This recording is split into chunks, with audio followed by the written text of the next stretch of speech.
All right, folks, we are live. This is a new show. It's called the Monthly Ethereal Comics Roundup, and I've got the good people over at Ethereal Comics. I got Dustin, April, and Bladen. So, Hunter, introduce yourself. You've been the first time you've been on the channel. Let people know where you're at, where you're from. That's classified information there. I swear to the Lord. He hides out in a bunker in my basement. Where you keep all of your slave artists. That's right. Draw, bitches.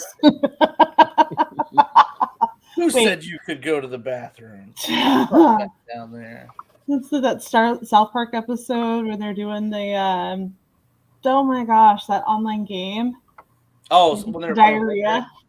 Yeah. Bathroom. That was more like Mickey Mouse taking a shit, but I'm with you. Yeah, okay. That was a good Mickey, though.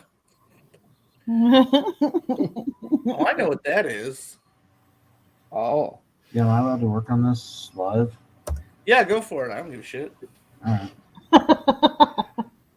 We're working on like fucking 50 things right now, man. Nobody, that's not even a joke, Nate. We're literally working on so many projects right now. I think April would know better than me, but I think we've got and Bladen would probably know better than me too, but I think there's like 5 different books in development like right now. Oh my god. I think there's more than that, honey. Oh Jesus. Oh my gosh. Well, we've had the fortune to be in touch with some really brilliant sequential artists, or at least they have very good potential, where we've kind of thrown a couple of like, let's see what you can do kind of moments. So we may or may not move a few things around in order to take them out for a test drive, So it's picky for sure, but yeah, we're definitely still building and looking for. Yeah, but it's exciting to see that talent kind of come into play. I mean, when it's the right time, it's the right time, and if we wait 9 months, that time may not be used at our company. So I don't know. It's just really interesting to see what everybody's bringing to the table, whether they're brilliant in their storytelling, their ability to do facial expressions, their ability to interpret Dustin's words. Mind blown. So yeah, I don't know. It's really cool. I'm excited. I brought somebody on. Joseph is tinkering with another artist, and we'll see how it all plays out. I'm working on Babes of Retro sketch card set because I said I'd do it like 5 months ago, and it's due in like 2 weeks. So, yeah, I've only got 20 cards to do. It's really not that bad. Is that Bianca's next Kickstarter? Yeah. Oh, they're so pretty too. I still need to do the backgrounds and stuff, but they look so great. I know we're supposed to do 2000. I'm kind of skirting that date a little bit. Charlie's Angels came out in I think 2000, so I'm right at the cutoff. So I've got the Drew Barrymore character. The chick from Beetlejuice? Yeah. Cameron Diaz, Lucy Liu. Oh, the Lucy Liu one is my favorite. Hello.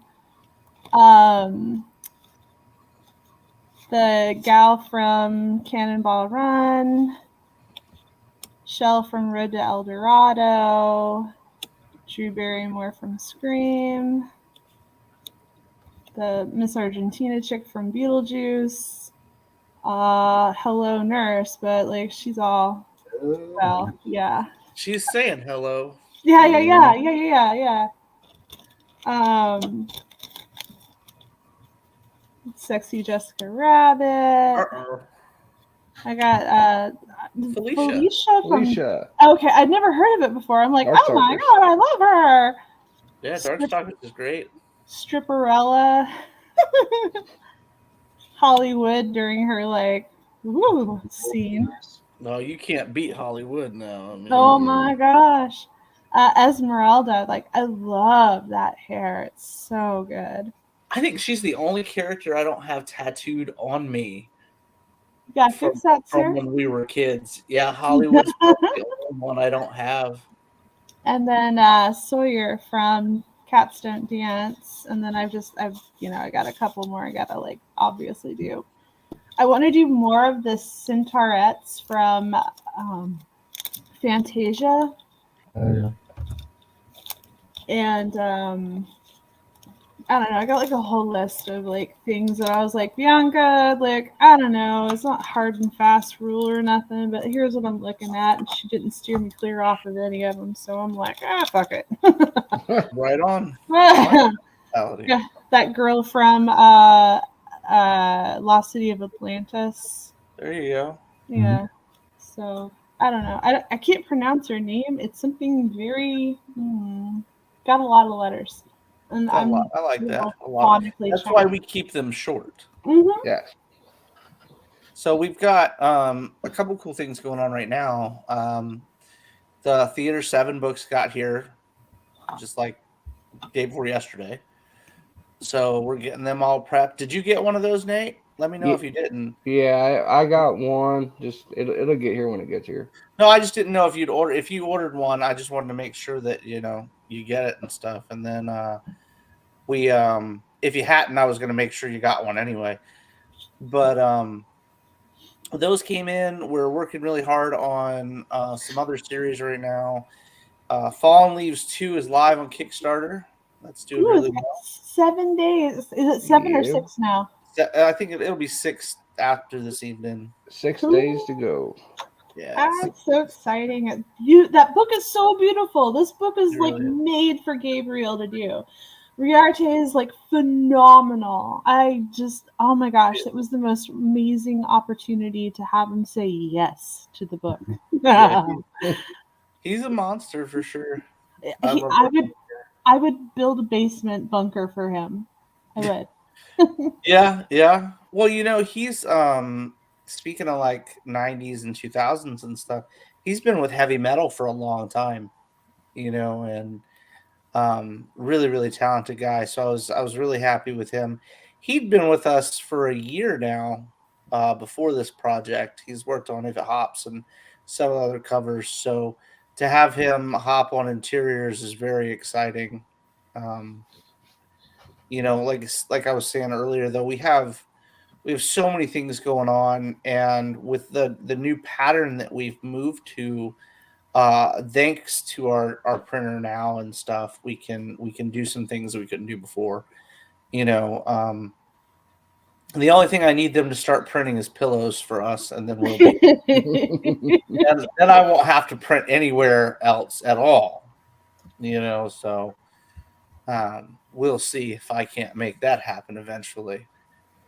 I feel like we're owed a favor, so start printing my pillowcases. Right. Oh, I don't know if they'd be. No, I don't know. I feel like we're that. That might be a long. A long game with them. Time, yeah, a long timeline. Oh, I mean, they didn't do metals for a long time, and now all of a sudden they're able to process those in house. Yeah. They used to have to order that out. I got to do a tour of their facility whenever I was in Phoenix last, and it was pretty cool to see their machines, their setups, the different foil options that they had the processes they go through in order to get them to, let's say, glow in the dark, or to do a spot foil versus just printing it on a holographic paper. and it's really, really, really cool. I'm actually taking advantage of a couple of their options.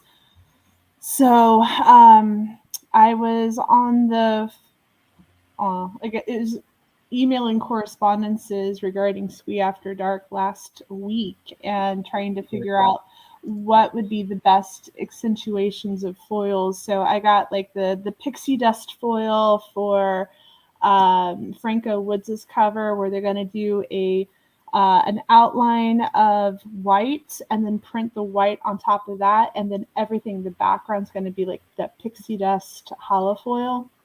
It's going to be I need brilliant. you to teach me how to do that shit, because I have no idea.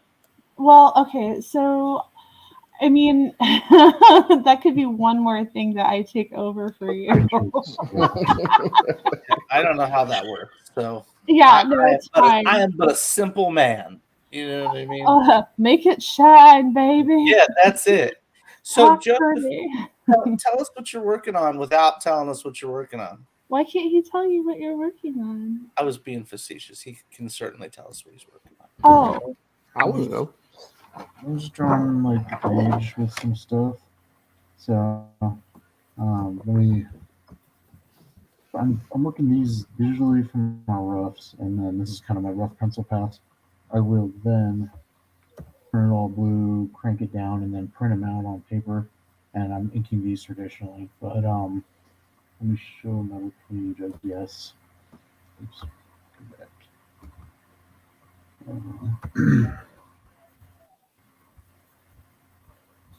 I guess I uploaded this to the now, if you're looking for ethereal, like original art pages, Bladen's the guy to ask. Yeah. Oh, you know, talk for Justin, and then he'll get a hold of me, and we'll get stuff out. Yeah. Well, yeah. If you're looking for him, he's I did the first issue of Babe Square Dinosaur completely digital. Yeah, I did the first issue of Babe Square Dinosaur digital, and I feel bad because I don't have any physical pages to print for that or anything like that. So I've been working a lot more traditional since then. This is kind of my process, just doing the roughs on kind of a comic page size but tiny, and then blowing it up to the size, and then going over like you saw me working before. This will be a promo. So this project is going to be pretty much if Ancient Aliens were true, and then everybody's bloodlines everywhere around the Earth had different alien portions in them, and then this one's going to be kind of a fall of an empire and some northern tribes attack type thing. So it'll be all right, and it's got some pretty fun characters so far, and I'm trying to develop a whole world out of it, and bloodlines will make different types of human hybrids and things like that. So it's gonna be a lot of fun. This one will be good.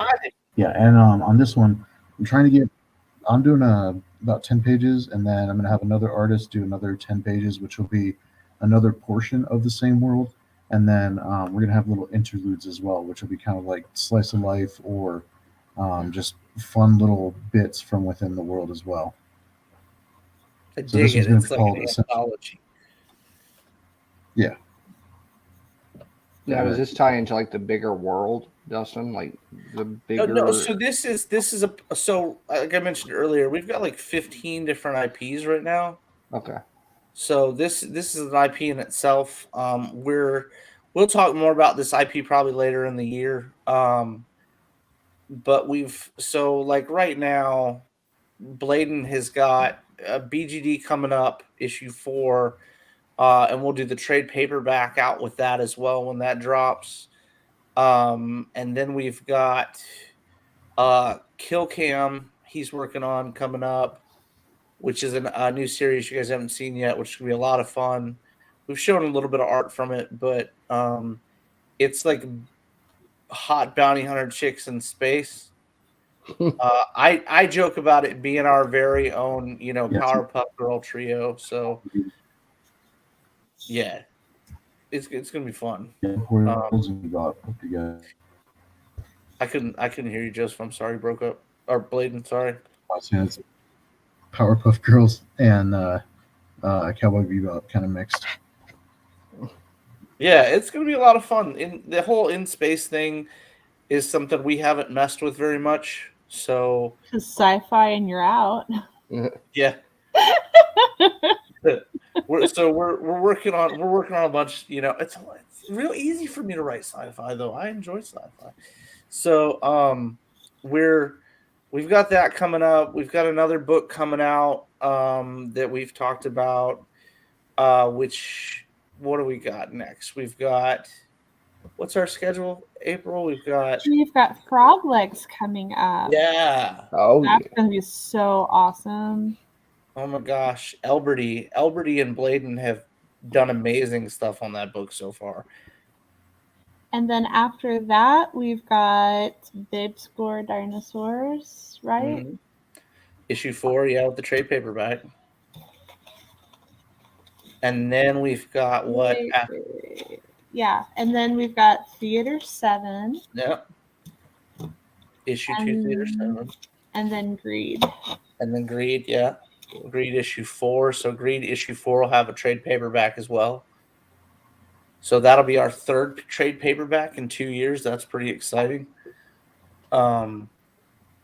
We've also got, right now, My Metal Girl is in development, which is insanely cool. We've got, we got a lot going on. We literally just brought on like 6 new artists. Like it's a lot of really cool stuff. And I know that Bladen and April can be really proud of the stuff we're doing and the direction we're moving in, with all the talent, because we don't bring on anyone that isn't, I don't know how to say this politely about the whole comic community, but if they're not better than standard, you know what I mean? Yeah. Like if they aren't like something special, we tend not to bring them on. It's really there's a lot of factors. We need somebody who's a team player. We need somebody who can take constructive criticism. We can work with somebody to be like, you know what, I see what you're doing, but I think if you do this, it'll tell the story better.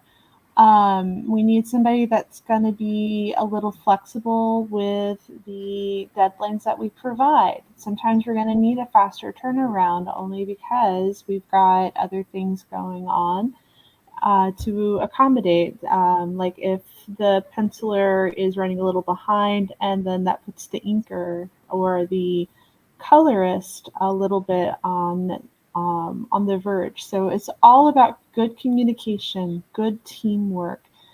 There are a ton of very good artists out there. There's a great amount of talent. Not everybody is going to work in a team environment like we have. A lot of people have been doing the lone wolf thing for decades, and that's where they thrive, and that's where they're comfortable. It's hard to work in a team environment. We all know that from, I don't know, high school and stuff. It's hard. But I think on the whole, like, we've been really good about explaining the process that we do, really good about explaining deadlines, looking for particular things. If they ask for a suggestion, a lot of the times we offer up a couple of ideas and let them go from there. It's really interesting. We never want to completely debilitate the creative flow, but we also don't want to choose the lowest hanging fruit either, because there's a lot of content out in the world right now, a lot of content out on Kickstarter, on your local comic book shelves. We want to stick out a little bit just so you can notice us. And then we would love to be able to get those longtime fans, the ones that read the story and come back to find out more about the characters that Dustin is developing, and that Bladen is world building, and that we're bringing on talent that hasn't had a chance to shine or they're looking for a home and an indie community, and we're able to provide that in a structured environment. It's It's nice like to be able to have that. it reminds me of, like, I've said it before, and this is the hill I'll die on with it, but it reminds me of like like an actual bullpen, like it used to be back in the day when Mhm. you had your editor, you had your manager, you had your color, you know what I mean? Everybody had a spot, and Mhm. I know for a fact that there are a couple companies that still have multiple editors for one book. You know what I mean? So it's like when they go in and they're like, "Hey, look at the art," or "Hey, look at this," they definitely have their say. I think it's very different because of COVID and because I don't know what happened with 2000 to 2020 with art, but all of a sudden it was like the biggest boom I've ever seen in Yeah. art ever. Everybody came out of the woodwork and was an artist all of a sudden. So An it AI artist. yeah, Uh, yeah, and then you got the AI too. Yeah, so they with eight decided to hands. step in. They waited. At least they waited for a little bit. You know what I mean? To throw their hat in it. But it's an interesting concept when you take people that have never worked in a professional environment, and that's one thing that we're learning.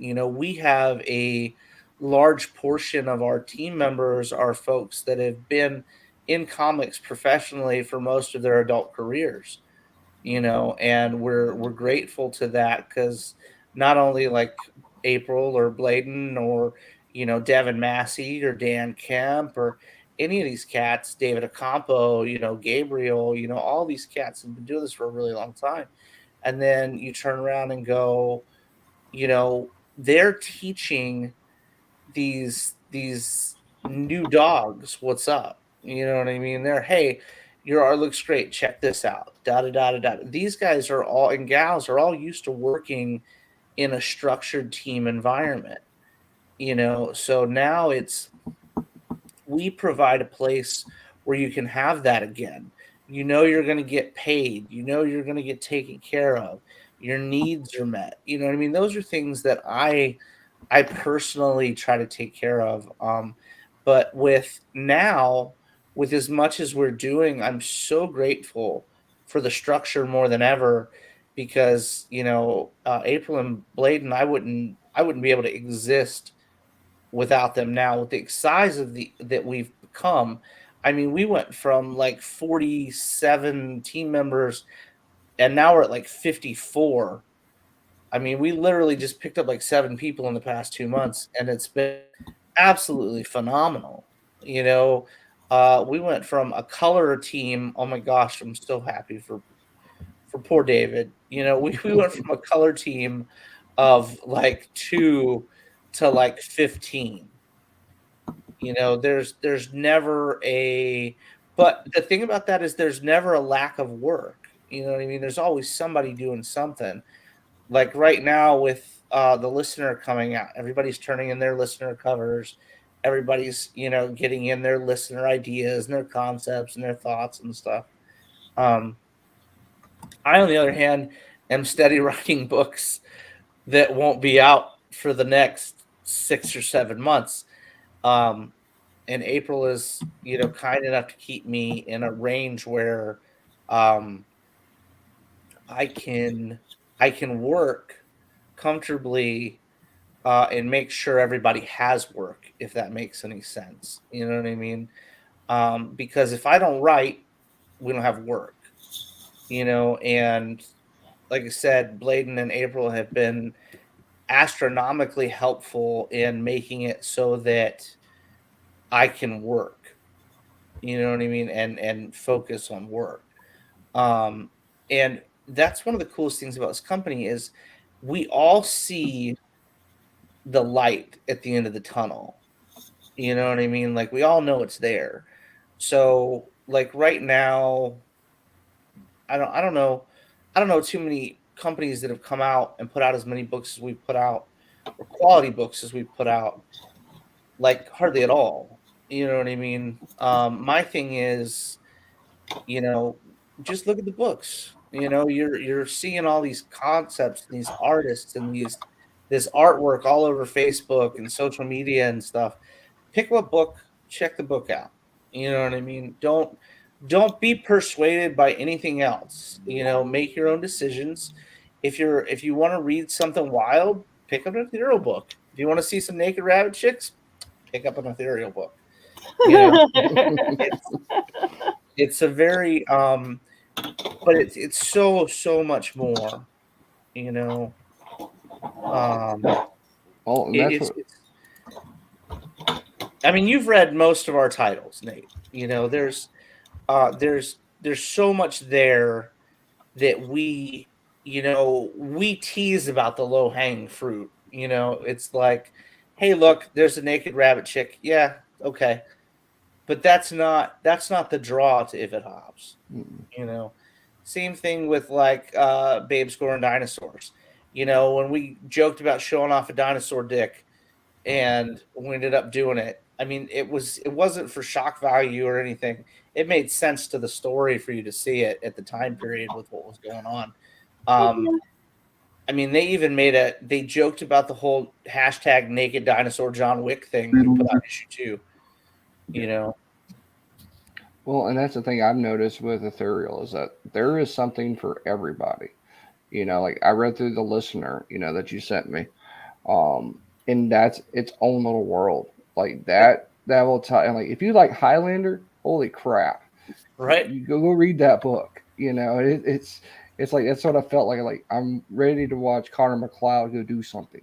Right? Yeah, for Uh, sure. but there's little pieces of everything. Like I read through Fallen Leaves. I read through that one already, and then Theater 7. Theater 7's fun because it goes back to the old like movie days, like where we got excited for movies as kids, and you got this Yeah. poor girl who's like you know it's going to get bad for her. It's just going to get worse and worse for her, for Penny. But I'm like, come on, you want to see where it goes. Poor Penny. She's a mess, man. The thing about Penny, I love so as much as I love writing.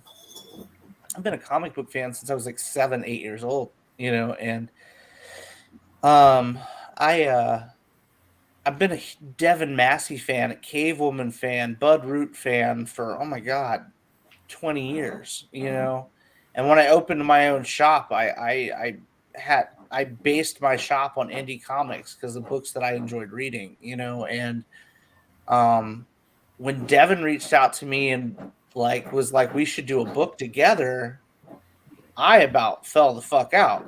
You know what I mean? Like I was just like totally floored by it. Because as much as I love to write, I'm a fan.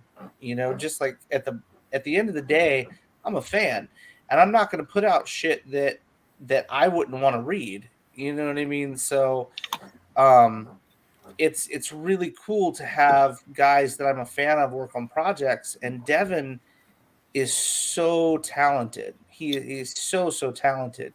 And like I'm a fan of April. I'm a big fan of Bladen. Everybody we work with, I'm a fan of. And I think it's I always want you guys to be able to come in and enjoy what you're seeing. So to do a comedy was terrifying, to say the least, when I started putting it together. But I keep getting these messages from Devin, these dick jokes and stuff about how we're going to do this book. And I was just like, holy cow. This guy, again, huge fan. And he's over here egging me on to do this really just gnarly comedy. And I was like, all right, well, let's go. And he's like, well, do we have any, I forget what he said, what words he used, but he was like, is there anything that we're not allowed to put in the book? And I was like, well, no, there's not anything that we can't put in the book. And I remember him going, so we can do, if I wanted to do a pussy in the book, we could do it. I was like, man, have at it, So I think that's one thing about what we do with Ethereal, but it has to make sense. It has to work for the situation. I'm not a fan of throwing nudity around callously if it doesn't make sense for the story. You know, the big thing about Theater 7 and the nudity in Theater 7 was um, it made sense to me. Like we spoofed on Terminator in issue 1. You know what I mean? We spoofed on Back to the Future. So like all these situations made sense, you know, like when the Terminator shows up into the future, you know, he's or into the past, he's like he has no clothes on.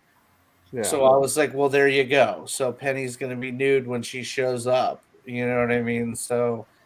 Um, so it works and it's fun. And then, oh my gosh, if the book couldn't get any better, we added fucking legendary colorist Dan Kemp on the book. And again, huge fucking fan. You know, like these are guys, well, not Devin. I can't say these are guys that made up my childhood because my parents would have had a fucking shit fit over cable when I was a kid. But I wasn't even allowed to read Ninja Turtles, so you know, I no. I wasn't because Ninja Turtles was when it was black and white, it was violent and there was a lot of language in it, and I was not allowed to read it. Not when my mom and dad. Well, when my mom found out, my household was supremely Catholic. So when they found out that the turtles were fucking beating the shit out of people and there was blood and language in it, they all went in the trash. You know what I mean? Like all. Oh my gosh! Yeah, like all of them. No. So, No. yeah, hundreds of thousands of dollars in the trash. Oh my god. Yeah. Because I got issue 1, 2, or 3 times when I was a kid, you know. But then same thing with Transformers. Back in the day, Transformers were black and white, and there was language in Transformers. I wasn't allowed to read those either. You know what I mean? I just was not allowed to have that kind of stuff. So to have guys like Dan Kemp, when I got older in my teenage years and was reading like Spawn, you know, he colored a shit ton of Spawn. He colored a shit ton of Spider-Man and all these other books. And to have him work with us was just another, you know, a brick in the wall, if you will, for what we're building. And one thing that's very powerful, I think, about Ethereal, and you know, Bladen's touched on it when he's spoken to some people, and same as with April, is it's very, you're not a number when you come here. You know, you're a part of something. You're a part of something that's bigger than us. You know, it's so much bigger than me anyway. You know what I mean? It's I think C will be around longer than me for sure. You know, and I don't think it'll just be C. I think the brand will be around longer than me. You know, and that's okay. And I'm happy about that. I'm happy that the characters far surpassed me. Because you can ask people about the brand and they know the brand. They don't know who the fuck I am. And that's okay. I'm so good for that. I never needed to be the rock star of my own band. You know what I mean? That wasn't something I needed. I'm okay being the limo driver. You know what I mean? Like, it's cool for me. Because when you guys get to see stuff that Bladen puts out and Devin puts out and Gabriel or April or who are Vic, you know, who are you can go or Elberty, it doesn't matter who it is. Any member of our team will put out an amazing piece, and you get to look at it, and I go, I created that design for that character, or that's something that I came up in my head and my in my imagination or whatever, and these guys bring it to life, and I think it's such a magical thing. Yeah, no, it's phenomenal, man. Like, I don't think C would be C if anybody other than Bladen did it. I like had created the characters. I don't think that she would be the same. We're trying to recruit new talent too, so I mean we're hoping to make these legacy characters something that we can pass on as well. Absolutely. And that's part of us working with new artists and working with more talent is to try to kind of build more interesting properties. We'll test them, give them the litmus test of see if people like them and see what people want to follow and what they're into. And like Dustin always says as well, like we'll listen to the fans. I mean, if they're saying that, hey, this book I'm liking this more than this, then I mean we want to put out the content that people want. For sure. Well, for me, I'll read anything, because I'm an open book, and that's the one thing I've always noticed with Ethereal. You really need to have an open mind. Don't just think of it as X, Y, and Z, or even a gray area. I mean, there's really, there's a lot of gray in it, but at the same time, it's just read the story. Read the story, look at the art. Like when I read Greed for the first time and looking at the artwork, it made sense. Like the way it was drawn in, where you go to places, if it hops, seeing that part. Now, Babes Going Dinosaur, like I was late to the game on that one, so I was started with number 3, but Yeah. then I ended up getting digital 1 and 2, to catch up. But every one of these have a different story, but they have a certain person that's worked on the art that made it the artwork. Like even in the listener, I looked at the artwork a lot going through. I'm like, you can see like where Brandon was doing a lot of stuff there, and I'm like, all right, there's Field, there's Adam Fields, there's, I see the different artistry in it. And maybe because I'm old and I've been around for a long time, but I see a lot of the same people in the same circles that we've all been in for years. But Right. now it's actually up front in a comic book. Yeah. It's not just a cover. You're doing a lot more now. It's like, and that's the hard part. It's like cover artistry is one of the biggest things I've seen lately. Is like there's 8,000 covers for every comic book, but you guys don't do that.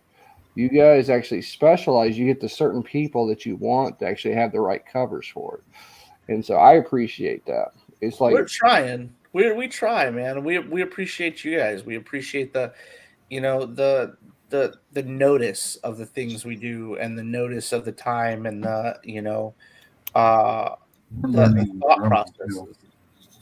Yeah, absolutely. It's Good. go ahead. That was about it. There's something to be said about matching an individual to a story, right? And I'm gonna talk to you a little bit about tonight. Well, tonight, since it's the first time we're doing this, we'll talk a little bit more about something that we haven't talked about a lot, just to give you an idea of, and people that may watch this later, an idea of what is going on with the thought processes and stuff. When like April, Bladen and I, we don't really actively go out and hunt talent. I mean, that's not something we do. Generally, we wait for talent to come to us. That's generally how we do it. But the three of us have been around a while in this industry, and it's one of those things where every now and then you're like, hey man, I know somebody that would fit that role very well, and I remember I started putting together this book, and I won't tell you a lot about it. I'll give you the name though, because I'm sure I've said it, but I started working on a book called There Be Shadows, and There Be Shadows is something that I've had a lot of fun with. It's very different than anything else that we've done in Ethereal yet, and it's just very almost like a surreal type of title to work on, because it's loosely based on something else, which makes it interesting for me to work on it, and to really put myself in the situation and in those shoes to work on this project. And April goes, I got a guy that I know that would be perfect for this type of book. And I was like, well, okay. So, and April doesn't often shoot me wrong. And neither does Bladen. Both of them have each have incredible eyes for talent, like incredible eyes for talent. And when we started working on There Be Shadows, I got the script done and everything, and April was like, I got this dude. So she shows me artwork from Vic Moya. And I was like, oh, fuck, that's really good. And to top it all off, he comes in out of the blue and is like, I'm going to do a listener cover for the issue coming out. and it was absolutely beautiful. And I can't wait to show it to you guys. I'm not going to show it to you on here tonight, but it's a really, really good cover. And I think I that's the most remember- restraint I've ever seen you show. I'm trying. I am trying so hard to behave. And I remember going, and Bladen was like, well, it's great, you know, and if April and Bladen have both thought it was great, then let me tell you something. It's fucking phenomenal, you know? So we get a hold of this dude. He does this beautiful listener cover and immediately know that this is the cat that we need to do, you know, this book. And I haven't seen the art for it yet. I know he's working on it this month, but I'm telling you, when we put somebody on something, it's because they're really good at it. You know, they vibe with the project. Or what a lot of our Ethereal fans know is I write for the artists. Like when we get a new team member, I will write a book for them. Like I literally will sit down and go, these are his strengths. This is what he's good at or she's good at. Let me write a book that matches their incredible talent. You know, I mean, I think that Bladen was the first example of that because when he came on, I had the listener out, and I had Greed 1 out when he came on, and when we started working on Babes Born Dinosaurs, it was just like, holy shit, the guy reads my mind. It's like he's like a fucking just like sucking on my brain and shit. You know what I mean? And I joke with Mouse about doing that to her. what are the things out of fucking D&D called? The man, what are those dudes called? Anyway, it doesn't matter. But it was a very intense situation because I had only ever worked with, you know, Eric, and I'd worked with Manny, but I had never worked with someone that like clicked like that and could literally be like, I'm taking it right from the paper to the, you know, to the art, you know, the words right to the art. And it was something that I was not accustomed to. And it literally changed my style of writing, you know, and it slapped me in the face today because I have, I don't know, 20 something issues of the listener written and ready to go. Well, I had written them the way that I used to write my scripts before now. So I sent out the listener, and Bladen reached out to me today and he was like, dude, what kind of format is this? And I was like, oh man. So I had to go back and add a few pages, you know, and tinker around with it a little bit because as you know, writers just like artists and just like colorists are just like, well, I'm not going to say inkers because whatever with that, but there's this concept where you get better at what you do the more you do it. You know what I mean? You're constantly growing, and you know, if you're a fucking paper boy, the more you ride your route and the more you throw those papers, the more on point those papers are going to be. You know, so I I grow just like these guys do, and not just in my style or my writings, but how I write. You know, how I put it down on the paper for the team to perceive. And I think that there are times when you look back on stuff. One of these days, I'll have to do a giveaway or, you know, print out one of my original scripts from like 4 years ago and be like, hey, this is what it looks like before, you know, before it is now. But it's a world of difference. You know, just like, again, just like anybody else in any different skill set, you get better at it and it looks different or whatever. And I was completely appalled for about 5 minutes before I was like, whoa, I need to, you know, fix that. But it I was didn't mean to embarrass you. no, it was, it needed to be said because when I finished those scripts back in the day, I hadn't gone back to them in a while. They were done to me, you know, they were finished. Mhm. So going back was like almost an epiphany that I'm really excited about the way that I started writing, 2 years ago versus That's a how I way was to writing before. measure how much you've grown as well, though. Yeah, absolutely. My art from 4 years. Excuse me. Bless you. Right, bud? Yep, still here.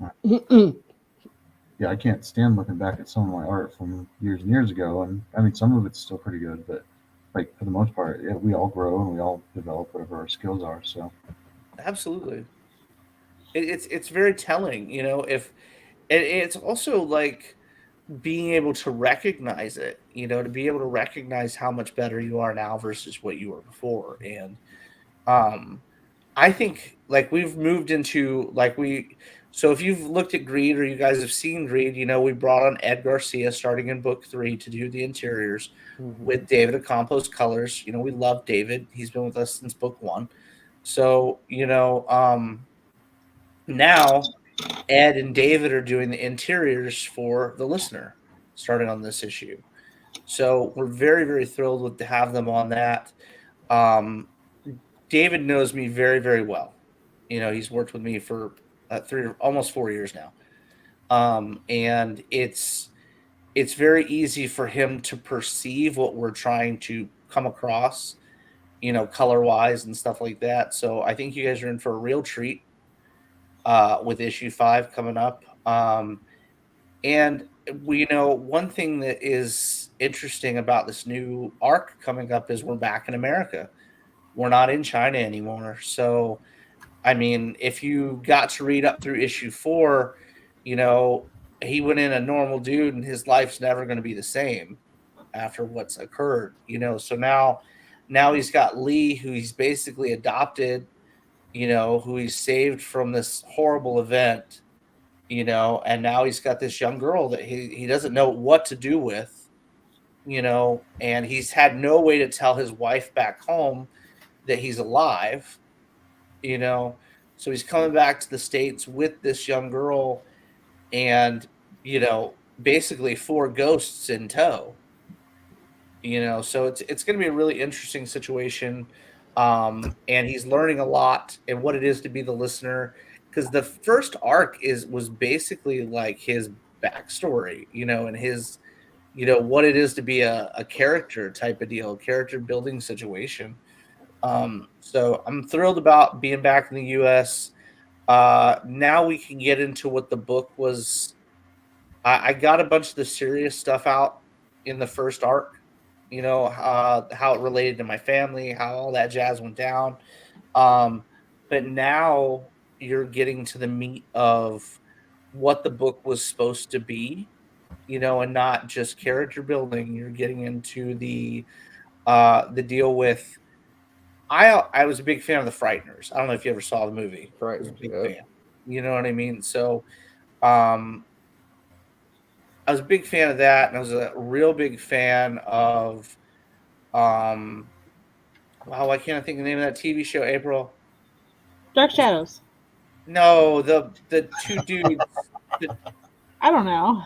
You do know. The 2 dudes. The 2 I need dudes. more. It was like a 12-season show, 13 Oh, seasons. Supernaturals. Supernatural. Yeah. no. So I was a big fan, right? It was like 15 seasons. Yeah, it was a fucking lot of them. Before it became, God versus the devil, and that's all we're doing with the show. You know what I mean?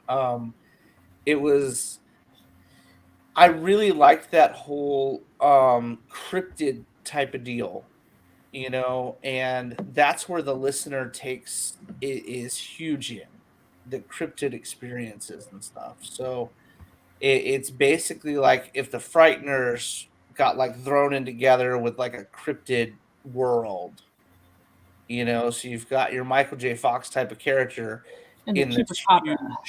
huge monster-esque filled world, I'm really excited because you'll get to start seeing that starting in the next issue. The arc's going to be a pretty big one. So, Oh, so excited for the covers. They're so pretty. covers Well, are let's stupid. talk about that. So I thought the launch was supposed to be today. Huh. So we're ready we're prepared. Kickstarter was not ready. We Kickstarter themselves, yes, not the Kickstarter build out, but Kickstarter Yes. themselves. the actual company, the platform was not ready. So we have to wait till next week, which is okay. I'm okay with that. But it was, and I totally get where they like to protect themselves from fraud and all kinds of other stuff. So, whatever. Good on them, and we appreciate them. So there's no bitching on my end. But we are working on ways to expedite our Kickstarters. So by I don't know, in the next 4 months or so, we should be able to put out 2 books a month, regardless of how many weeks have passed. So I would really like to have had it out so we could have the next book out before like the 28th of the month. You know what I mean? But it is what it is, and like I said, I'm not gonna let it frustrate me, or because our release schedule's pretty awesome. So I'm really thrilled about it. I've got enough on my plate to, if someone gave me an extra week, I'm not going to complain about it. But I think that you guys will really enjoy it. The cover artists have really stepped up their game, and it's really interesting to me that you'll notice that again we all grow. So the cover artists, even the ones that have been doing this for umpteen years, are turning around and putting out even better covers, for every book. One thing I'll say about the listener, though, is even though it may not look like something that you would normally pick up, just check it out. Just grab issue 1. You know what I mean? Grab issue 1. Or hell, just grab issue 5 when it drops. Start over with a clean slate. You know what I mean? And then you can get the digitals of the past issues to catch up. But it has the Ethereal brand. It is an Ethereal book.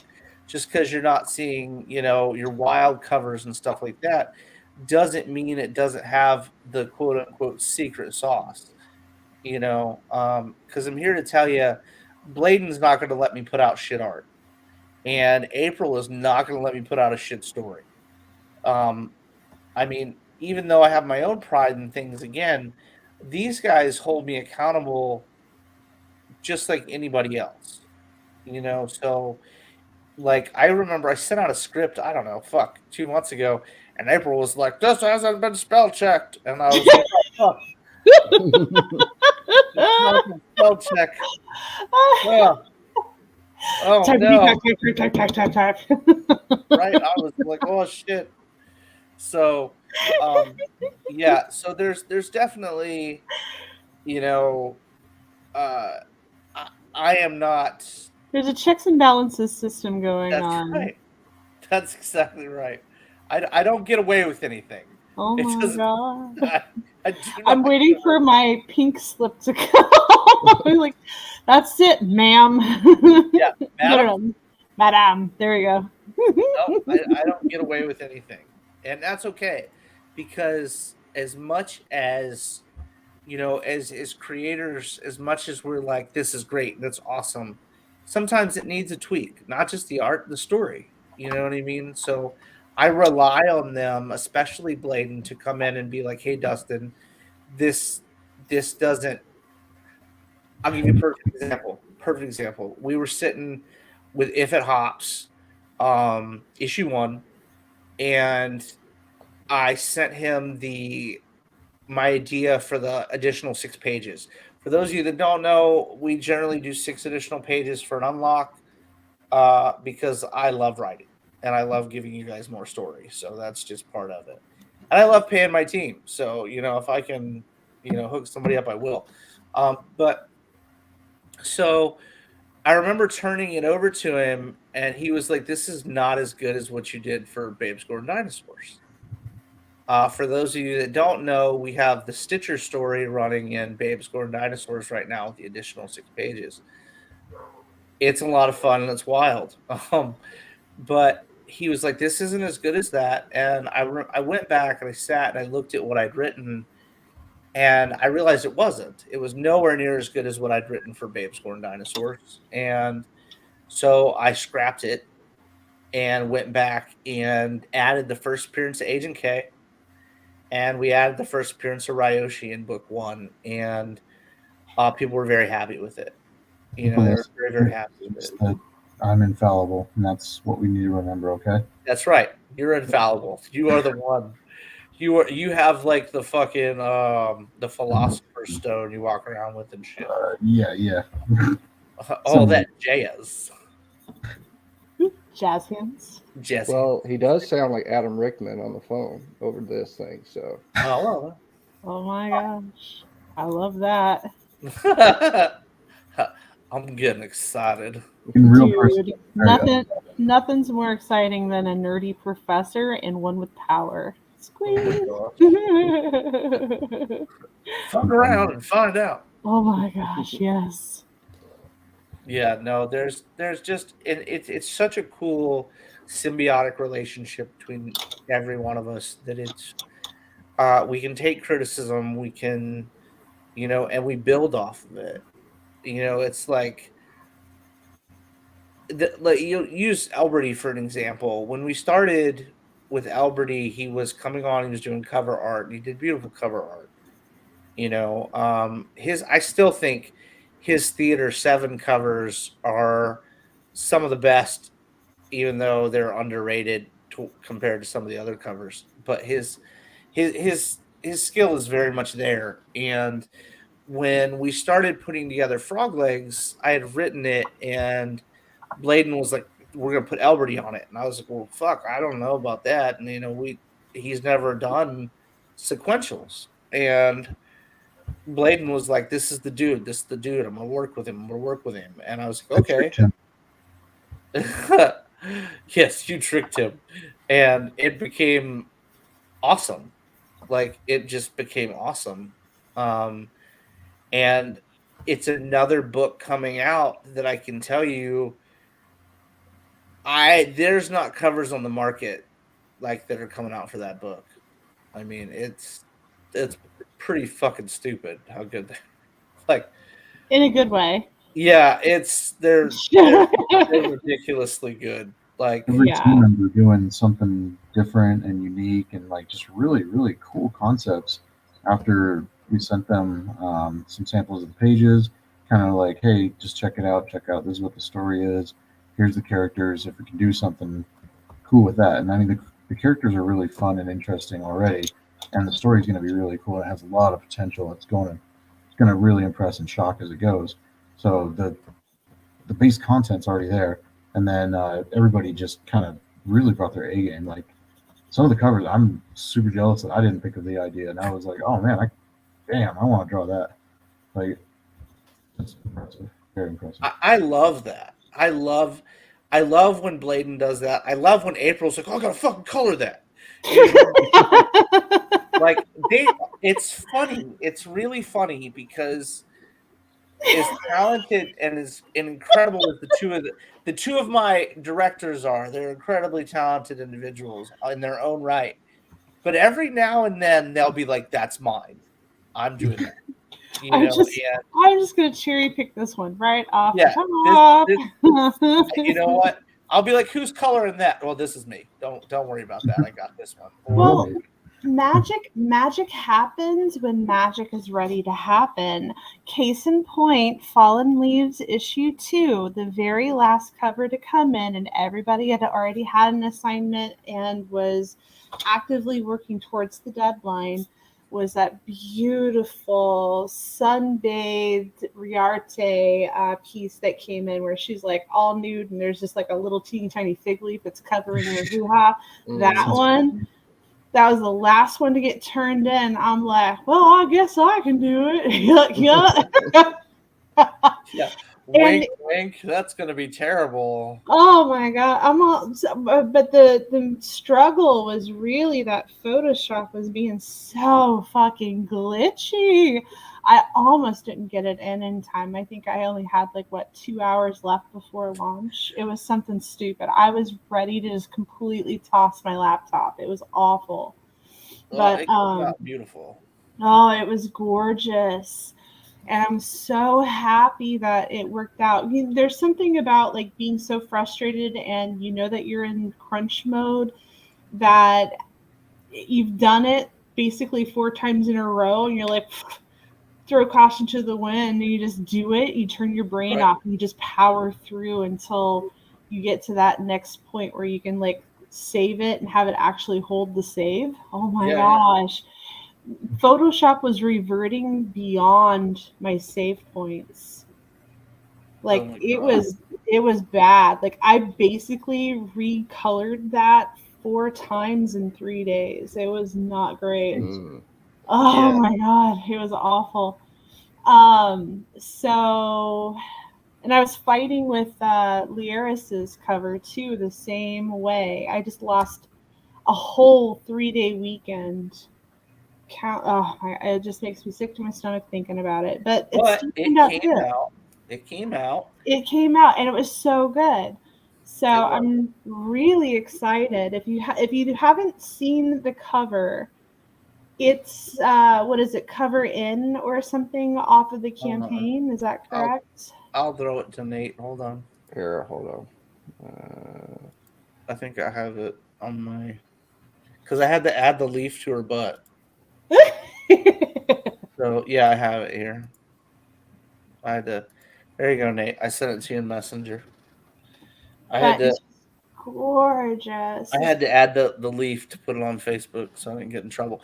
And then Heather goes, "You just put Penny's boob on Facebook," and I was like, "Oh fuck." But I don't know. It's weird with Facebook. Like some things they'll let go, some things they won't. Right. I don't. They normally don't give me a hard time. But that's probably because our fan base likes to see all the boobs and stuff. So I don't get in too much trouble. But yeah, I had such a wonderful. I don't know. Every step of the way, I'm like, man, I hope I do this justice. Man, I hope I do this justice. And so, oddly enough, Gabriel reached out to me and he's like, "Oh, hey, I'm available to do some covers if you need me to." And I'm all like, "Well, I've already got the layout approved on this. If you want to draw it, I'll go ahead and." Did you tell Bladen that shit? No, hi, Bladen. So yeah, FYI. I farmed my line art out, but the approval process, at least, it's just fun. What? Okay. So the approval of my lines worked out pretty decent, and he wanted to be on the cover, and so I was like, well, here, you do my lines, I'll color it, and we'll just try to make lightning strike twice. So yeah, I don't know. It turned out. I like the layout with the sunset or the sunrise. Yeah, like this is one of those ones you could do 2 versions of. Oh, a sunset or sunrise. Right. I definitely considered it. I don't know. I went with the knee-jerk reaction, like that morning glow. It just felt so pure, so I don't know, just pure. I don't want to say innocent. I don't think that would be an accurate term, but yeah, no, it was gorgeous. I absolutely loved it, and I certainly hope that we can keep that momentum and that beauty. I don't know. I think your next one's a little. You ain't seen nothing. You don't know. It's gonna be. I saw that layout. Well, and it was my idea for the layout, so I know it's gonna be kind of tough. Oh, yeah. No, it's gonna be fine. Like I already know how I'm gonna color it. It's gonna be real. It's gonna be a mountainous situation. Yeah, maybe.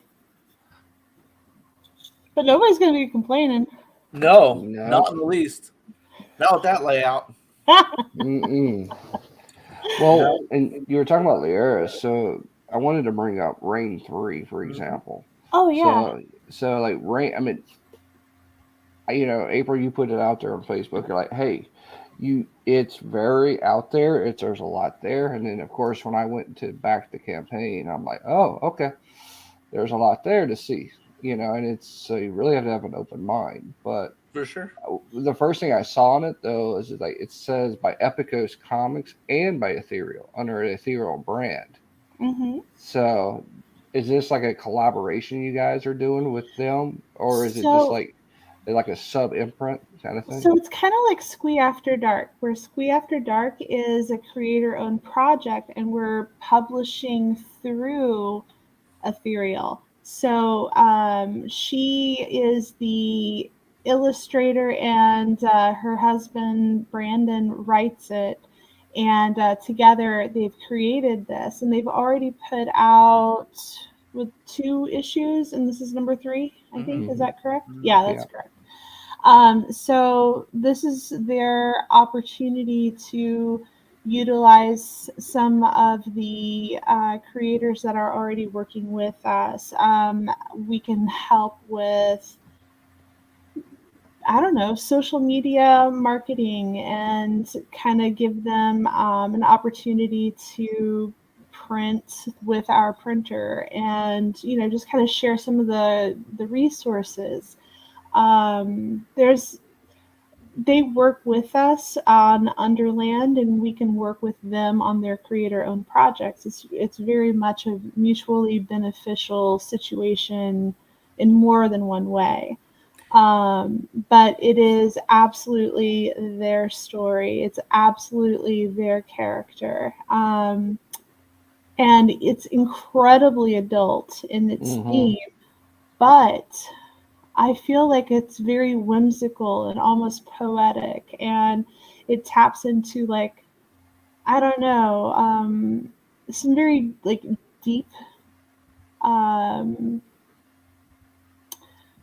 like overcoming trauma, overcoming obstacles, kind of falling into yourself in a very like personal point of view, and I think that in many aspects it vibes with like the Sandman. It's very obscure, and it's very like if you relax your mind, you wander into that universe so seamlessly. I was very impressed with the first 2 volumes that I got to read, and I'm in love. I'm in love. Anytime that she wants me to do a cover for that book, I'm in. Like then they asked me to do a monstrous version of Rain, because usually he's very wafy anime. Almost like a Black Butler type of thing. If Yeah, you yeah. And so they always draw him very man pretty, or Mm. very like trendy. And they're like, yeah, go monstrous. I'm like, well, I'm not known for drawing monstrous. And I was just coming off of Squee After Dark. I'm like, well, I'm feeling awfully adventurous. Let's give it a shot. And I it's was really impressed. I'm like, okay, well, you just let me know if I go too far. I've got everything saved in layers, so I can always pull it back. yeah, it's not it's something that we as a brand are moving into, and I realize more and more that if you look at Image, right? Image is known for having creator owned series and stuff like that, and we are expanding into more and more worlds and more writers, and it's just like you know it was the next step in the evolution of what we were doing. Like right now we have like 52 team members. Well, I always want every one of those team members to have work, even if they're not working on a book right now for the blue label.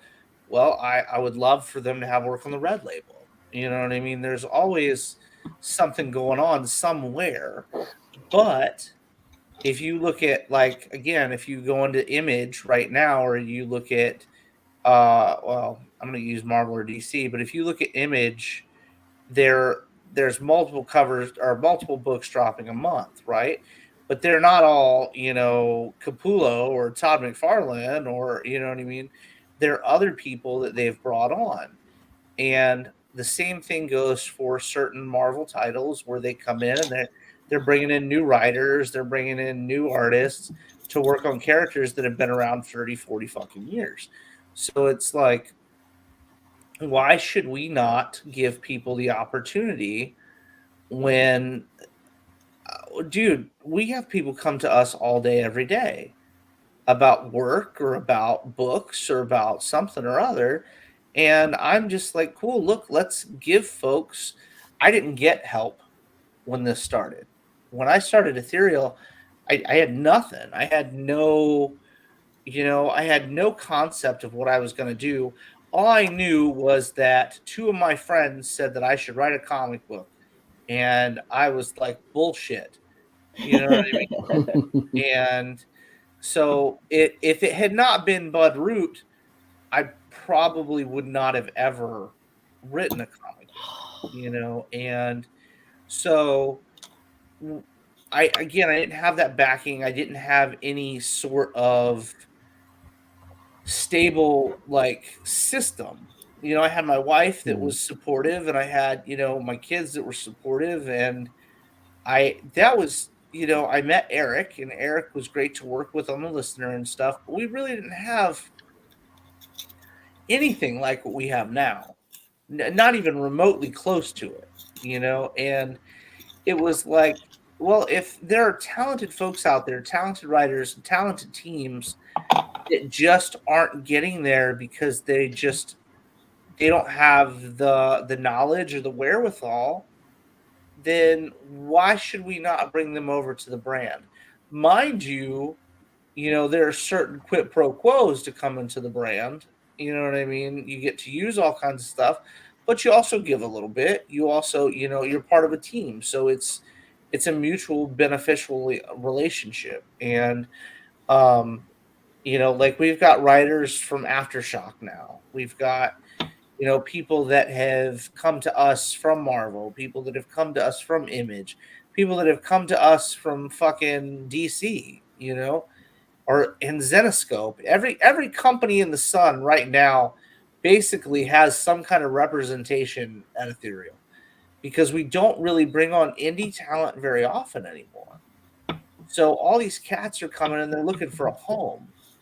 They're tired of fucking fighting to be represented. They're tired of not being seen. So we give them a place. They get to create. They get to have a good time. And you have that team environment that I love that giant Dave Bladen. That is just fucking awesome. It's gonna be fun, dude. That's gonna be a good book. Fun. It is gonna be a good one. Well, that's what I was saying about you guys. Is the independent scene is always going to be different than the big two, and the main reason why, you guys still care. You care about what you put out. For sure. I'm not saying Marvel and DC doesn't, but they're focusing on how much money we can make in a month and how many books we can actually put out. There's a lot of stories that are not good anymore in Marvel and DC. Because it's been told 8,000 times. Like, a buddy of mine told me about what was it? Infinite Crisis Death or something like that on DC. I'm like, that's the 80th time they've done that, and like, and we just had another Civil War in Marvel not long ago, didn't you? Didn't you have another? And that's what turned me away from the big two. It really did. It's like, there's just too much. There's not a story that's coherent. There's an artwork that's all over the place that it's because these guys are worked to death in Marvel and DC. Absolutely. And they don't have any creative control either. It's like, you do this book, you do that, and that's it. Now, a friend, Ariel Diaz, she finally got to do a book for Marvel. you Right, know, yeah. and I'm so happy she got to do that. But I hope she understands that that's not always what it's good to be cracked up to be. You know, it's like you get into that cog, you get into that wheel, and then, you know, it gets hard. You know, it gets hard on these artists. So, I mean, I Well, don't know, Blade, eventually, like what you had remind to me, deal with. and I'll bring some cats on that can tell you some stories. You know what I mean? It's just there. Every place you work at has ups and downs. I'm never gonna say that everything is peachy keen all the time everywhere you go, because again, you let's say that you worked on a piece of artwork, you know, and you worked on it for 15 hours or whatever the fuck it was, right? 16 hours. You inked it all up, but you forgot to shoot it by Bladen. You know what I mean? And you didn't read the script because you were in a hurry. Now you still did the best you could, but you didn't read the script and you didn't send it by the art director. You know, well, chances are he's going to tell you what you missed in that script on your page. You know, like, I mean, and some people, April hit the nail on the head earlier, don't know how to work very well in a team environment. So he's going to be honest with you. He's going to be brutally honest with you because he wants you to put out the best product you can put out, you know? And so he's going to be like, hey, buddy, this needs to be changed. But the great thing about both of them as people that lead teams and stuff in Ethereal is they're not going to ask you to do something they wouldn't do themselves ever. Mhm. You know, so if Bladen says, "Hey, this is what you should do," I have watched the man literally take an hour of his time to do every change that he would like you to do, and then turn it back into you so you could do it yourself. You know, I've watched April go in and change colors just to give people concepts of palette. You know, it's an interesting thing to watch people that are very, very, very talented, and it's not cocky. It's not, they're not out here going, "Ha, I'm the best." Well, sometimes I like to do that because whatever, because I feel like Ethereal's the fucking best, so I like to tell everybody. But it's a concept. Well, and it's not just because it's me. I'm proud of it's all of them. You know what I mean? I'm proud of every fucking one of them. But it's when you I've always been of the opinion that if you want something done, you generally have to do it yourself, you know. But these two individuals, if you work for Ethereal, are going to come out and they're going to help you, not because it's about them, but because it's going to make your art rise to the next level. That's their job. That's what they want to do. They want to increase your skill set. So when your book is out there with your name on it in front of all the fucking Ethereal fans and all the art fans and the stores that we're in across the globe, then you can go, well, that's my artwork. And then they're going, that's fucking dope. And they're not going, hey, that line's blown out. Or they're not going, hey, that the cheek size doesn't match the neck for the character or whatever the fuck. You know what I mean? There are a million different things that you could nitpick at.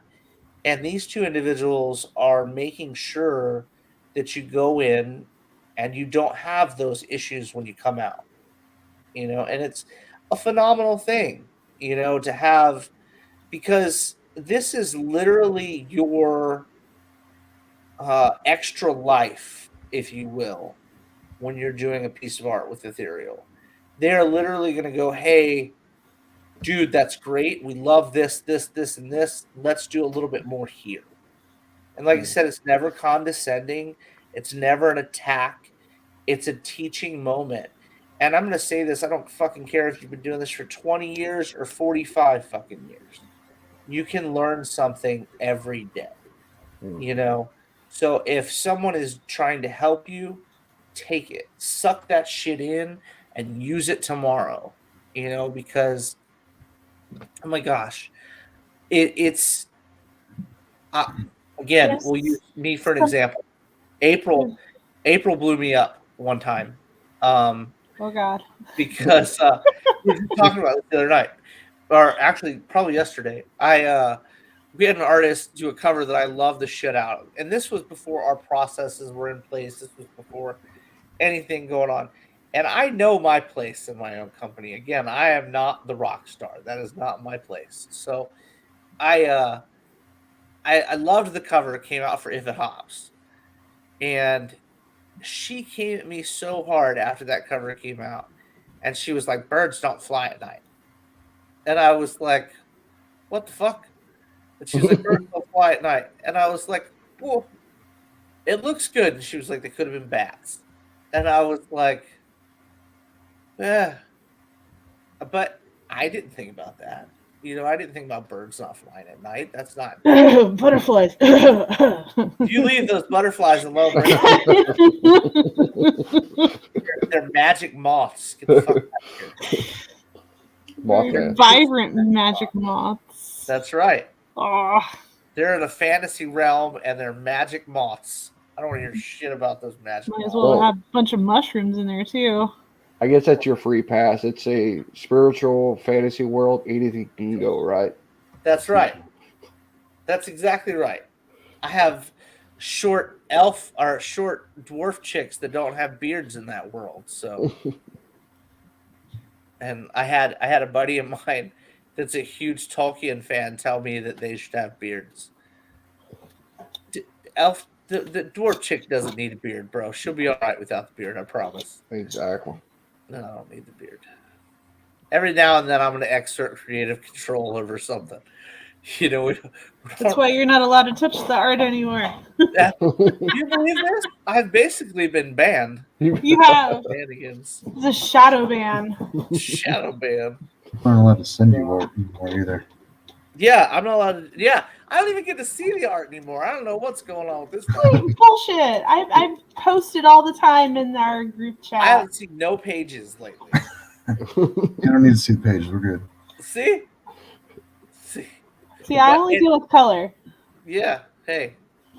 So I really think that you guys are gonna, really, really enjoy Frog Legs. The whole team has done an amazing job with it.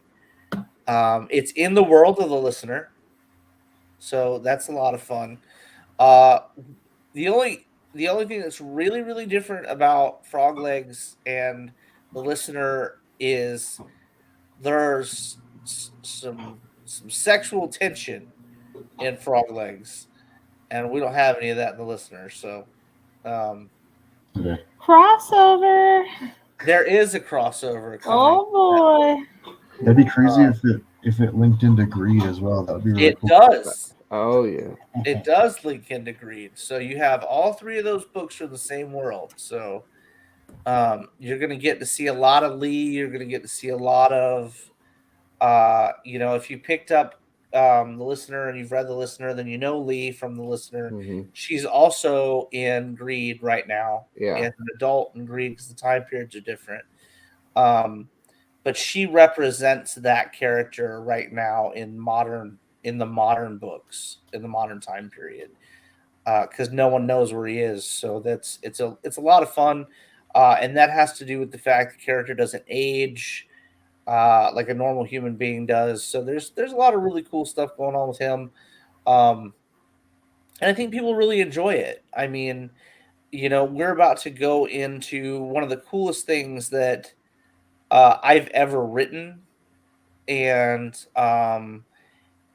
it's very haunting. So if you know anything about the listener, a lot of it's tied to my family, my religious beliefs. A lot of it's very, very true to me as a person. And so when it comes to, we introduce almost a prison-esque situation in this issue of the listener coming up. And again, for those of you that know me, that I'm an engineer. I'm a digital engineer. I got into digital and video engineering at Universal Studios at 17 years old. I've been an engineer all my adult life, which is very, it was hard. It was not easy to get into such a prestigious place at my age, and so to get in, I had to send in a piece of art every week for like a year, like hand drawn art every week for a year, and to get them to even take me seriously. I started at 16, and what I would draw though was it's all I always sent in black and white and gray. That's all I would send, and um, as a kid, I had nightmares about this massive city that was all like black spires, and it was not like a normal buildings. It'd be these huge like onyx pillars with walkways between them and shit. The weirdest thing was it was Lucifer that you could see in the skyline, like just watching everything in this city, this massive figure. I started having these at like 6 years old. I used to see a doctor about it as a kid. And because I shouldn't have known what that was at 6 years old. I went to church and stuff.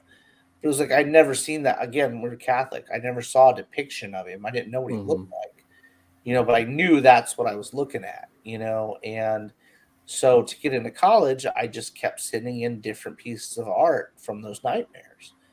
And so this prison that you guys are going to get to see in this issue of the listener coming up is based on my nightmares as a child. So it should be really cool. I think people will enjoy it. I'm terrified to see it come to life in a way, I guess. I'm really excited at the same time. Yeah, I'm excited to see Ed pull that off. And I was going through the scripts as well, and like it's going to lead into the next piece, and it's really cool. I know, think you'll enjoy it. It's coming from somewhere soon. I depend on Bladen and April a lot to read the stories, to see the stuff, to give me honest feedback before it comes to you guys, because I always want them to have a say and a part of every project, Which to me, that's a big part, is that the old way of thinking was you had an editor. They're the ones who made the decisions about everything. Right. But, you've actually got two phenomenal artists, as your support in the company, and they're the ones who are your bylines. You go through them to make sure anything works. That's awesome, because they get to see every little part of the process and go through. Oh man, I wouldn't know what to do without them. Truthfully, yeah, I wouldn't. That's awesome. I honestly would have no clue what the fuck to do, because I write so much that it's already a colossal endeavor. Like, we started talking about There Be Shadows, but like we're like right now we're starting 2023, right? It's 2023. We're in February. This time 2 years ago, we had one title. And one team. Now, like I mentioned, we have like 15. Currently, there are 5 books in development that you've never even seen, like with full art teams, and it's something magical, man. I'm telling you, it's a magical thing, because when it comes to There Be Shadows, we have this, again, Dan Kemp is going to be coloring over Vic Moya, and it's going to be fucking insane. If you were a Spawn fan, this is going to be your shit. Oh, yeah. You know what I mean? If you're a fan of anything like Poltergeist or anything like that, we've got a book coming out for you. You know what I mean? If you're a fan of anything but fucking superheroes, there will be an Ethereal book for you within the next year. I think that we cover all the bases with so many things that it's like we always want to, again, and Bladen hit the nail on the head earlier. He was literally like, we listen to your feedback because it's so important. like I have a buddy that, you know, you bring up Adam Fields. He's a good friend of mine. He's worked with me for years now, you know, which is insane as well. We've been working together for so long. But he's a big Resident Evil fan, right? He's a big Resident Evil fan. He works on Resident Evil fan art. He does prints. He does all kinds of cool stuff. And I was like, man, if I got a book that you want to do covers for, you know, there's, you know, we've got a book coming out that we joked about called Utah VD. No, I'm just kidding. It's not. It's called Cretaceous Biohazard. I can't wait for you to put a poll out and be like, what should we name this book? So I can hijack your fucking poll and be like, yeah. I'm not calling it Utah VD, but that's fucking funny. It is so funny. I really think that it's a winner. Well, I thought The Rot was a winner and you weren't having it. So, no. You know, I thought The Rot was a cool concept for a title. You do what you want. But no, now I can't get past what you've said. Gross. So, no, you made it gross. It was not gross until you made it gross. I spent the last 20 years working in healthcare. Like, I didn't make none of that gross. Other people did. Yeah, well, see, and that's one thing too. Like, I read Adams' Prowl. Yeah. Prowl, like, that book would fit in Ethereal. If you don't think he and I have talked about bringing it to Ethereal, you're absolutely crazy. I know. You know what I mean? I had a feeling that down the road, you know, like, just because just of the structure, the way. I mean, I read Prowl years and years ago when it first came out, and I'm like, it was different. And that's the one thing too. There is no superheroes in Ethereal. Right. None whatsoever.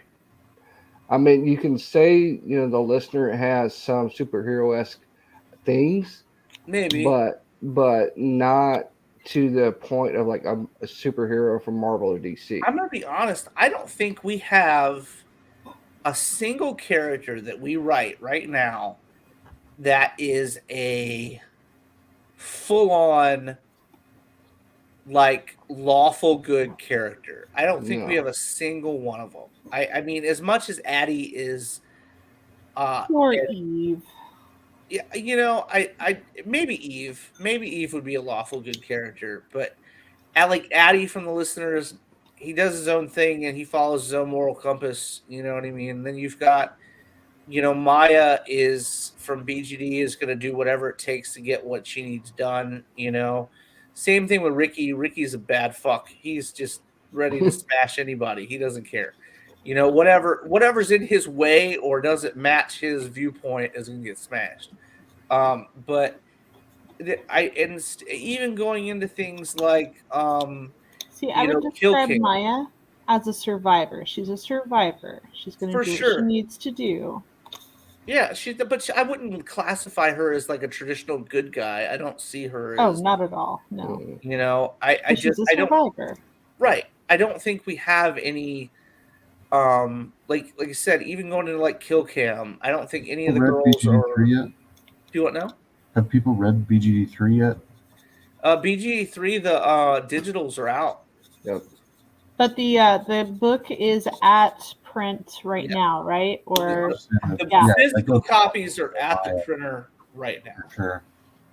But I'm sorry, Blaine, we couldn't hear you. I was saying that now BGD 3 definitely goes way more into Maya's story and history and all that, for sure, and kind of shows her in action. Oh, it does. I love that character. I'm so glad you didn't let me kill her. But there's, and that's another thing. That's really how important their opinions are. Because I damn near killed her in like issue 3. Like, it was going to be her last issue. She wasn't going to make it through this one.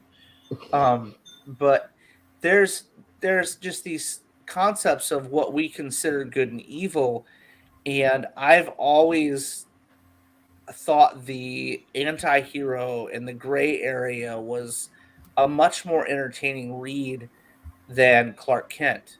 You know what I mean? And even, like I said, going into Kill Cam, you go to Kill Cam, you're talking about the 3 girls that are bounty hunters. They don't they're making decisions based on their feelings. They're not basing their decisions on what traditional right and wrong would be, or your main characters in Cretaceous are they're mercs. You know what I mean? I honestly don't, man. Even Greed, like Cade doesn't give a fuck. You know what I mean? Cade is going to do what Cade wants to do. So yeah, I don't think that. Well, maybe Lee in the listener. Lee may be as lawful good as I've ever written a character. Well, maybe. I don't know who that character is though. I don't. This is a book I haven't even got into yet. So, but it's when you look at Lee embodies everything that I feel should be a good guy. You know what I mean? Like she checks all those boxes. Like her big deal is she's looking for her father and smashing bad guys on the way. That's her story, and she's, her lover gets killed and all kinds of other shit and now follows her around as a fucking spirit. But we haven't even got into all that either. You know what I mean? So you actually got to see the two of them and their back and forth angst in the last issue of Greed. So, it's a good story. I think that, in Arya, I don't know, she's a bit of a brat, so I don't know that she'd be what I'd consider a good guy, but I don't know. What will maybe Lee? I'll say that. I'll put Lee out there because even Oz in Greed, I think Oz is kind of he's more of a bystander than anything else. That poor kid. Well, I was going to say actually Penny, because Penny's actually the most innocent. That's fair. That's fair. Penny is like she just doesn't understand. Like we've not seen like her. Everything she's doing is to like get the job and to do that, and her mannerisms is all innocent. It's almost like a 3-year-old in an adult body kind of thing. She's so fun. She's so fucking fun. It's that character. But I would call her lawful neutral. I wouldn't even call her because she's gonna tease the shit out of poor Artie. Mm-hmm. Like she's gonna tease the shit out of him. Like the lines that I wrote for the next issue of that fucking book, I could not even believe I wrote them. Like it was like the furthest into the locker room that I've gone since. It's been a long time. You know what I mean? And I remember Devin telling me, just do it. All those things. He literally was like, and well, we've got characters that are in My Metal Girl that are probably lawful good characters. But anyway, there's this concept where I was starting to write the lines and I was like, Devin, do you think this is good? And he was like, everything that you think people would think is fucked up is the best. Write that. That's what they want to read. And I was like, get the fuck out. And he was like, I'm telling you. Because there was man, look, I love everybody on our team, but I work with some pervy folks. And there's you laugh. There's one of them right there, one of the biggest culprits. Look, the things I do for money. Shut up. So anyway, I'm putting this together, and I'm like, do you think this would be okay? Because I'm turning red as I write this fucking scene in this fucking page, and he's like, I love that shit. That's the best thing ever. And I'm like, oh my god, now I have to put it on paper. You know what I mean? This has got to come out. And I love the Artie Mosquito art. The arc, is a lot of fun. It's only a 2-book arc. Ends in book 3. So we're moving into book 2. Book 2 is a slight break to learn more about the possession of the theater and stuff like that. And then we'll move into Anaconda or Big Snake in book 3. So so many dick jokes. It was ridiculous when I started putting that one together. And she's got a scene in After Dark. Oh my god. My poor characters in After Dark. My poor bunny. Oh my gosh. Oh, that poor bunny. Those poor elves. Those My poor elves too. Jesus. Oh my god. You Nothing think safe. you're tough? You should see some of the sketches that Mr. Hunter has hidden away of my poor bunny. Oh Lord. I I feel like there's a collaboration that needs to happen at some point. I think Yeah, that's you a guys issue number 2 that needs to come But out. you're just too fast for me. What's that, Nate? Sorry. I think that needs to go in issue 2 on the Red Label side. Oh gosh. Oh man. I You'll have a third company. It'll be Ethereal Purple. oh my god.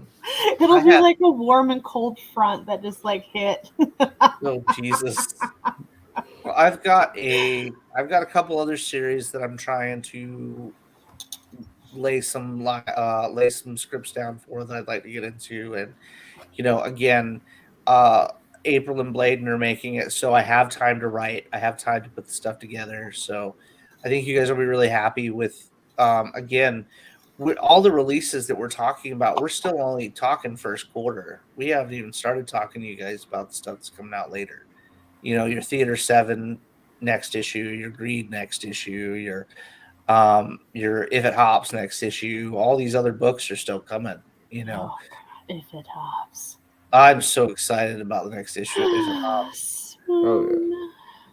Well, I mean, it's one cool thing about If It Hops is we're barely scratching the surface about what's going on with that book. So if you've read issue 2, the digital of issue 2, it's it's pretty phenomenal. I had a good time writing it. I'm more than ready. Actually, we haven't sent the issue 2 digital out to many people. No, you haven't. No, I have not sent it out to many people yet. So that one will actually probably go out at the end of next month.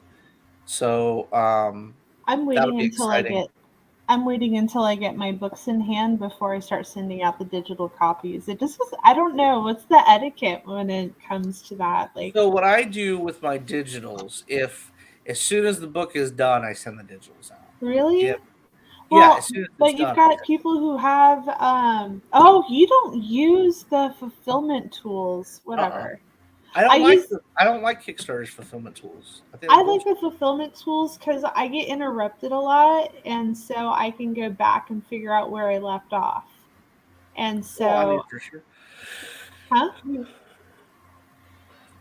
Oh Lord. So anyway, yeah, I get interrupted a lot, so I can go back and figure out where I left off and what I need to send out, and I don't want to miss anybody. So I'm waiting until I get my physicals in hand, and then I'll start doing everything in batches. But like I can knock out 70 packages in basically a weekend, so it's not that big of a deal. What winds up happening is like the leftover content that needs to be sent out is all things that the blank variant draws, the remarks, those types of things. Those are the things that take me a few extra weeks to get done. But I think I only have 7 or 8 of those, and so it'll be easy peasy. I can literally just blast through them after I get all of the easier tiers completed. So I'm so excited. But anyway, I have to go potty. That's a good I time. want to hang out with Gus for a little bit before he falls asleep. For sure. And I've got to do a couple of things before I go to bed. So thank you so much for having us on this evening and letting us chit chat about the projects and stuff. It was a pleasure talking with you, Bladen and Dustin. Have a good night. Yes, we always have very many good times when we're together. We've got some other stuff coming out, some announcements soon. Mr. Hunter is working on all kinds of craziness. April Reyna is doing all kinds of fun stuff. She's got some dinosaur stuff coming too. And oh my gosh, she's got her own ethereal series coming out before long. Woo-hoo. So we got those things going on. And we'll probably, if you guys want to get together next week, I'm good for that. And what we'll start doing is I would like to, for the fans and stuff, we'll move over to the other StreamYard so we can add you to it, and we'll add your whatever to it and whatnot. But we're gonna start selling art, I think, guys. I think that may be a thing. I think we might start doing sketches and stuff, and Do people like art? people like like art. art. You know what I mean? And we like to make good art for people. So we'll start doing some sketches on here. We'll start bringing on team members, and I'm going to start getting Big Nate to do reviews for us on each issue that drops. Yep. So I'm Does actually Nate have a site or something that we can follow him on? Because I'm kind of new here. I'll send you a friend request, Blade. Awesome. Yeah. Yeah, so we'll get that started, and we'll figure out a definitive time, you guys, and then we'll start running it for all the fans and stuff. It'll be a good time. Nice. Cool. And then you guys can buy fancy artworks from the wild one, April Reyna, and the awesome Mr. Hunter. And we'll probably bring on some other folks. We'll get Marissa to come on. We'll get Gabriel to come on. We'll get some folks to come on, and we'll shoot the shit, have fun, and we'll give you guys more sneak peeks and all kinds of fun shit. I like to do this. I always have a blast with you guys because I mean, We you guys appreciate are like family. You know, you make it fun. You make it easy. You know, that's Yeah, what it's man. all Well, about. we try to. You know, I'm a fan of calling people the Frans. We have all our fans are our friends, man. We don't know any other way to do things. So, anyway, with that, I'm gonna go. You guys have a good evening. Thanks for hanging out with us, and we'll holler at you shortly. All Good right, thank y'all. night. Have a good night, everybody. See you on the next one. Bye bye.